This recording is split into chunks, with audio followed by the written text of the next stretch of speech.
There are ancestral epistemologies, or ways of knowing inside all of us. Our ancestral epistemologies are carried in us, embodied across space and time. They're not always in a book. Ancestral epistemologies are sung generationally, like the katajak, or throat singing of Inuit people. They're embroidered, like the tatris of Palestinians, or the hanbok of Koreans. We also bear ancestral epistemologies on our hearts, or even in our DNA, as generational trauma and pain, especially those of us who are survivors of genocides, enslavements, wars, displacements.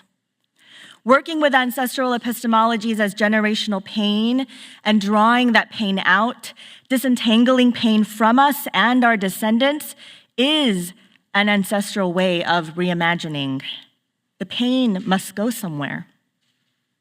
As a child, I learned that this type of ancestral work is magic. One year as a child, I was constantly sick.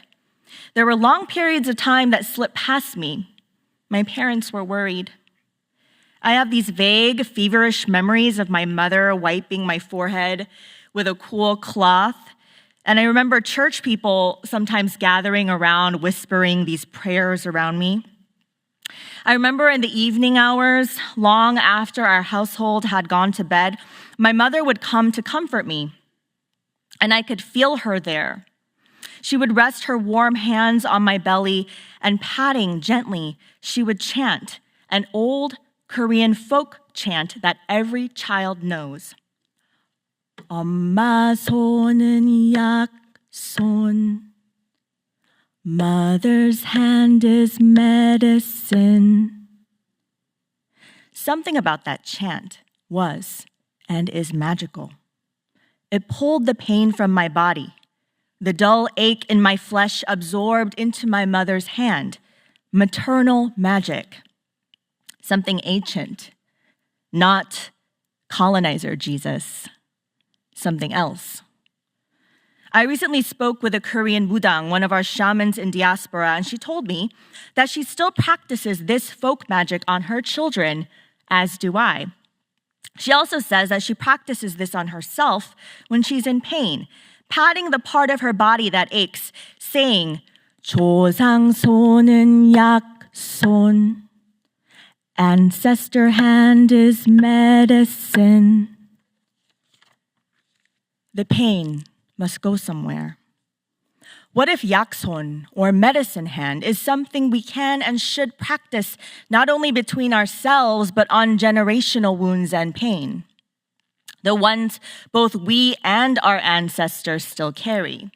The wounds that take generations to heal. What if we practice medicine hand on the wounds carried into death and beyond? On wounds born from enslavements that crossed oceans to steal our people, to bomb our elderly and children. Genocides and holocausts that buried too many of us in unmarked graves. Wars that trampled us under empire's boots. The pain must go somewhere. Decolonizing takes a lifetime. Lifetimes. What if decolonizing imagination or ways of knowing and being means we start with the pain that traveled to us, through us, and back? The deep generational wounds and pain that course through us even now. What if our ancestors need our help just as much as we need theirs, to work with them to exorcise that shared pain? And what if in doing so, we're actually venerating one another? Ancestors' hand is medicine. Descendants' hands are medicine. The pain must go somewhere. Understanding that trauma travels opened up a different epistemological door for me. I realized that there was an entire other realm of knowledge alongside the one that I thought I knew. an ancestral realm full of pain and sorrow and joy and history and all the things that coexisted with mine in a messy jumble that I was invited to help untangle from this side of life. There was a thread that I was invited to pull through veneration, through ritual, through prayer. And the more that I pulled, the more I practiced, the more I learned about my own family's history, the more that I heard from the other side, the more I knew that our pain must go somewhere.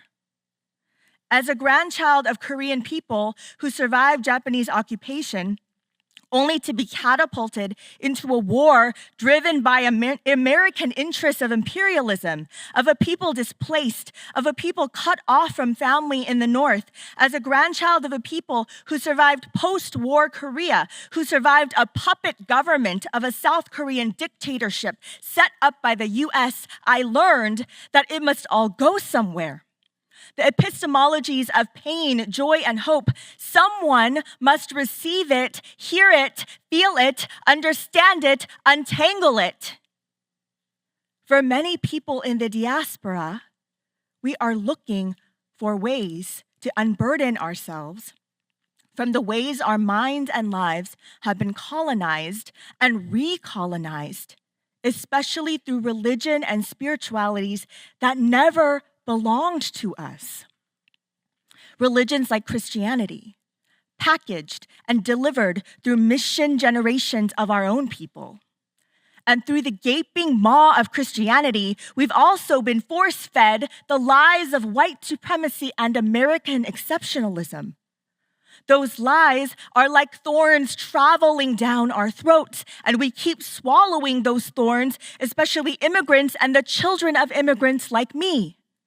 Making and remaking the immigrant bargain, we worship a white Jesus as we witness the sacrifices our parents made, and we sat still as they spoon-fed us an imagined American dream. And we chose either to rebel against them or to take on the mantle of their struggle.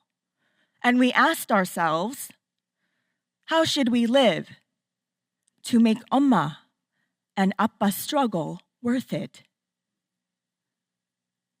Many of us gave up our imaginations to pursue the security of our parents' imagined dream for us, a nightmare.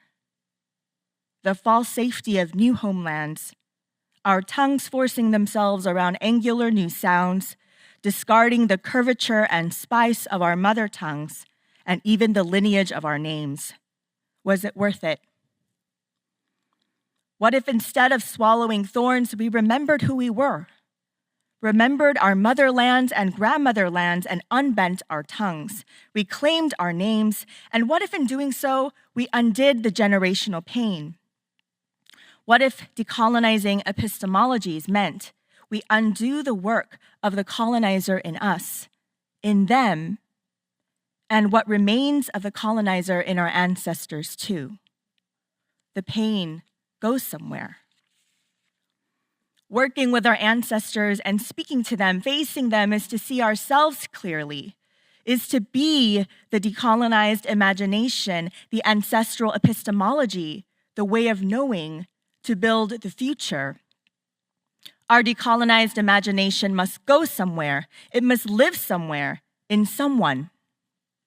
Speaking with ancestors, dealing with our pain, our woundedness, our need for healing, reclaiming our indigenous spiritual and religious traditions is the key to understanding our deepest selves and our futures.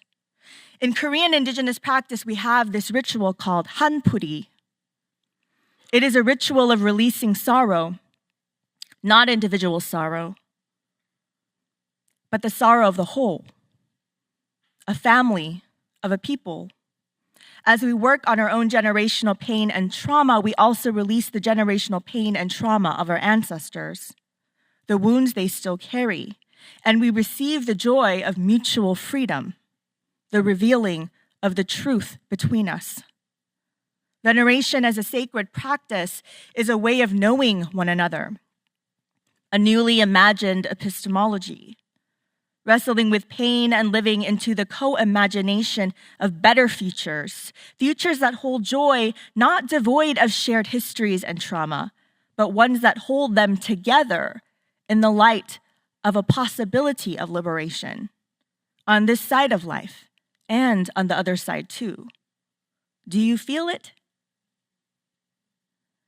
We are in a season where for many of us, not all of us, but for many of us, our ancestors are reaching out across oceans, lands and mountains, across cultures and languages, reaching out to us, harvesting and collecting us back unto themselves. Come, they say, return. You belong to us. We belong to you. Come, be here. The pain must go somewhere so imagination can grow everywhere. 조상손은 약손